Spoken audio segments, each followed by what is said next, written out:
Today is Saturday, December 10th. Does it seem like you're being asked to tip pretty much everywhere you pay for something these days, including places you've never thought to tip before? There's even a term for it now, Tipflation. Technology has made it easier for more companies to suggest a tip. So has it really changed the rules? Also, how much should you tip around the holidays? Renowned etiquette expert Lizzie Post is here with us today to provide some of these answers.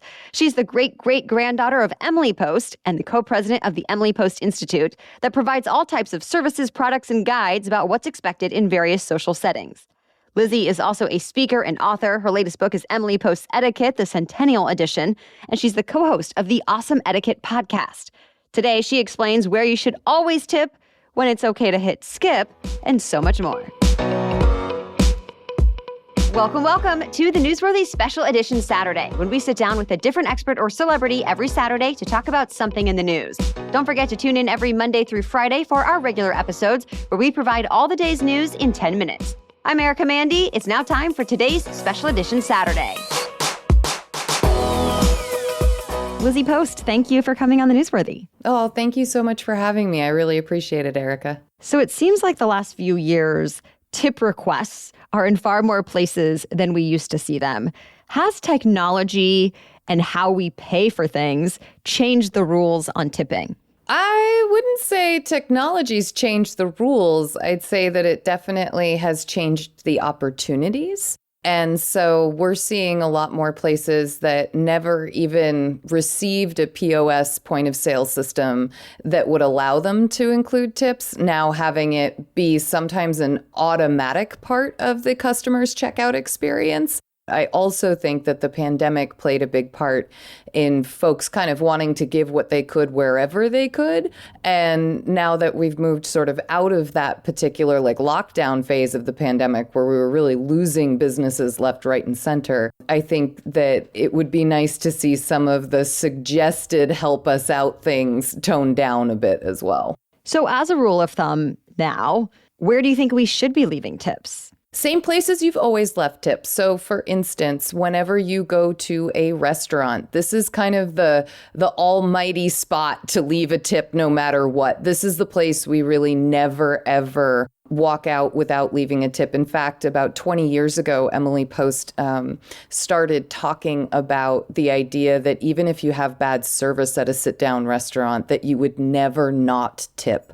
Oftentimes tips are pooled. You don't always know why it was that maybe your food was late or that something was going on. And to punish the server is really not the way to go. We've always said leave a 15% tip as a minimum and then go speak to a manager if you've really had a problem that made you want to not leave a tip. But we've always said just don't not leave a tip in this particular space. Other spaces like coffee shops or takeout food or your local deli, things like that, which should probably take away food as well. Places where we might sit down to eat, but we're in charge of bussing our own tables and things like that. These are places where tips are a bit more discretionary. We still suggest that you leave them, but it's more in the vein of up to 10%. Maybe it's your change. Maybe it's $1 or $2, depending on how many people were with you. That sort of thing is really common in that type of situation. And then places like hairstylists and salons, massage therapists, nail technicians, things like that, we're still leaving a standard 15 to 20% in these spaces. I think the places we see that feel a bit uncomfortable are places like gas stations or a convenience store or a retail outlet like a clothing store. Those are the places where you're going, wait a minute, I haven't seen a tip screen here before. And those are the places where I would say it's okay for you to skip the tip. Skip the tip and not feel guilty about it? You got to wrestle with your own guilt. You got to, and I appreciate you asking that question. I'm really not a fan of people being guilted out, into situations of tipping. Tipping really comes, from a place of gratitude, gratuity. We really want to keep the gratitude in tipping. It also often comes from a distinctive place of actual tipping wage. Many Americans don't realize there's an actual federal tip wage that if you are working at a restaurant, you are supposed to be guaranteed this minimum, and the expectation is that your tips are going to fill out the rest of your wage to get you up to or beyond that minimum wage place. And I think tipping's gotten really out of control in America in terms of the places where we expect it. Those tips at, like, for instance, a Starbucks where they're getting paid at least a minimum wage. That's a really, really different situation than a sit-down table where someone's making $2.20 an hour. So should the level of service ever impact the percentage of tip that you leave? I think this is one where you want to go in the positive direction. Why the heck not? If you had amazing service from someone, or even just good service, but you're feeling really generous today, or it really lightened your mood to be able to have this experience, tip as much as you possibly feel comfortable tipping. I mean, I remember as a cocktail waitress just being blown away when that one giant tip that was like more than the bill even came in, and you were like, whoa, this just made my night. But I feel like when it goes the other way, when we're trying to use our money to speak for us, it's so useless. I can't tell you how many servers I have worked with who, when they got a crummy tip from someone, they just assumed that they didn't understand tipping in America. Even if the people spoke very American English, they would assume that this person was a jerk or had had a really bad day. Rarely ever was it, let me go through and really think about this experience. And was I terrible? You know, it's like it doesn't do the thing you think it's going to do.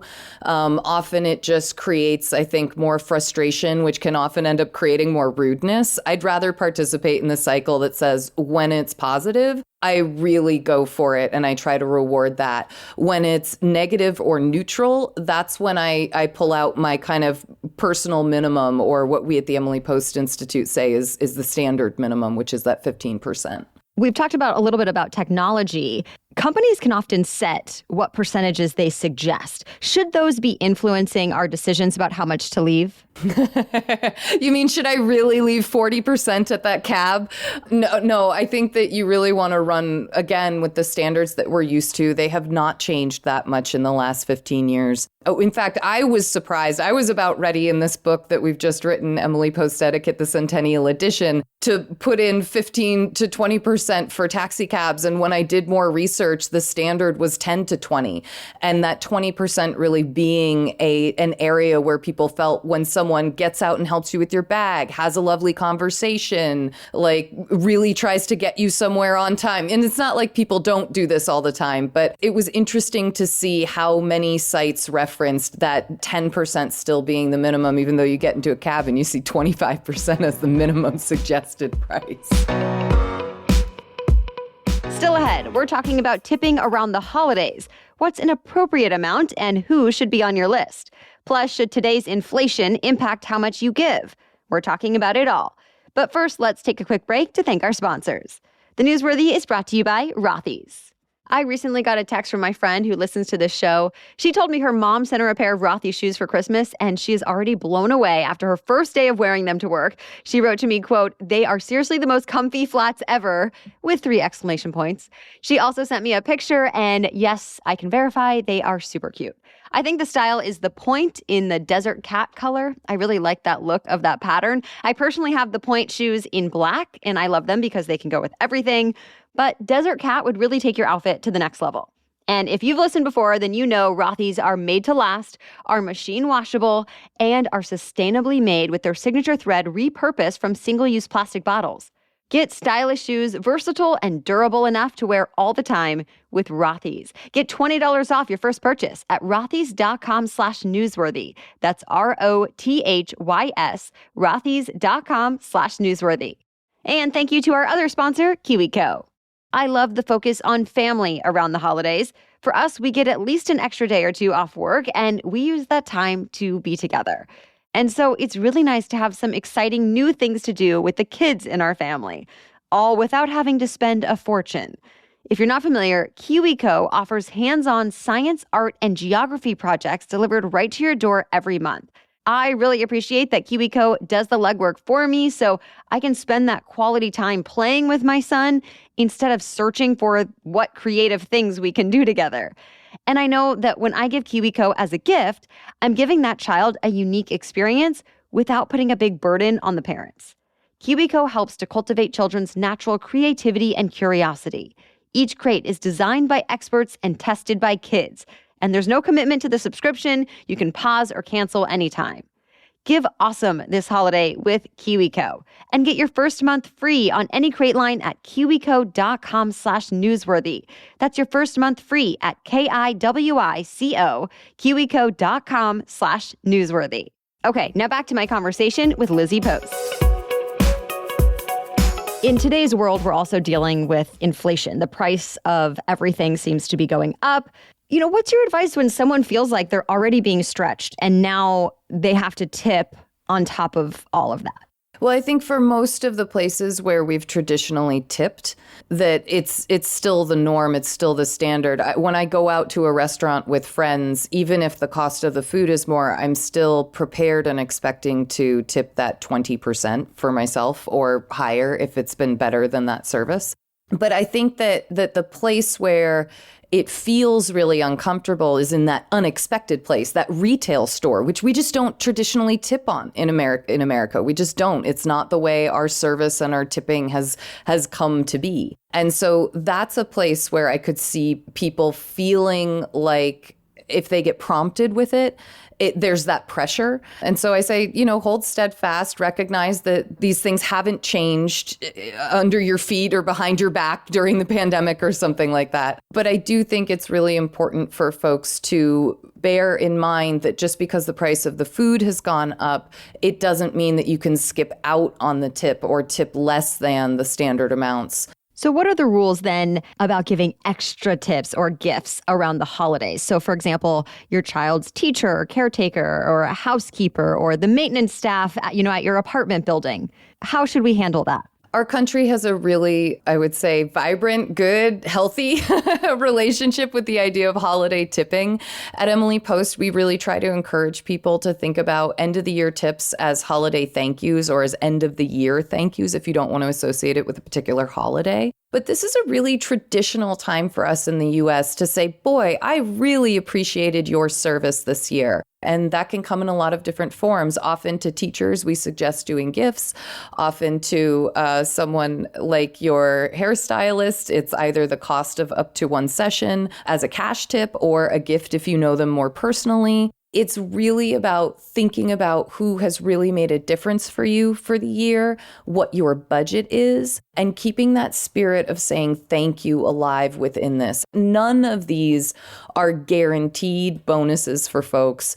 They are things that are really meant as thank yous. And so let's think about the best way to say thank you if we're getting nervous about the best way to tip. And there are some rules that you absolutely have to think of. Not every service provider is allowed to receive a tip. The United States Postal Service workers being a very large group that I think often people want to tip, want to know how to tip well, and need to know that there is a very strict, you cannot give them cash. So in talking about the holidays, how do we show that gratitude, even if our tip maybe isn't as big as it was last year? I am in this position this year, and it's a really hard position to find yourself in. You feel like everybody is going to judge you. You feel disappointed that you can't be what you were last year for the people you're giving tips and gifts to at the holiday season. And I do think this is a place, Erica, where our words can make such a difference. I, for instance, will be sending out notes to the people who I was able to give bigger tips to last year. And I'm going to have to say something along the lines of,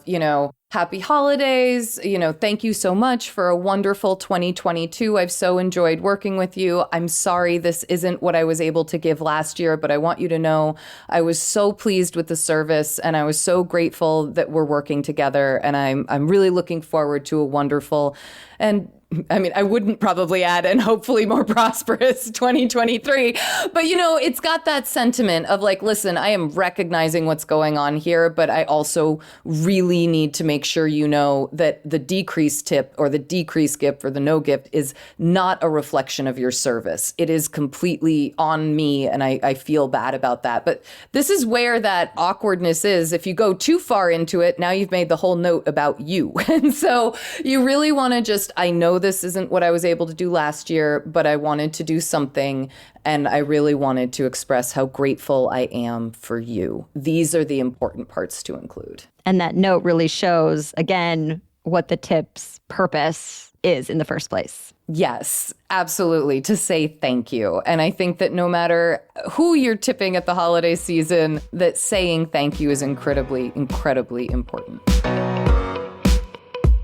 Thank you so much to Lizzie Post for sharing her etiquette expertise. Her latest book is called Emily Post's Etiquette, the Centennial Edition. And for even more from Lizzie, check out the Awesome Etiquette podcast. As always, join us again every weekday for our regular episodes. We bring you the day's top stories and beyond in just about 10 minutes. So we'll be back on Monday. Until then, have a great weekend.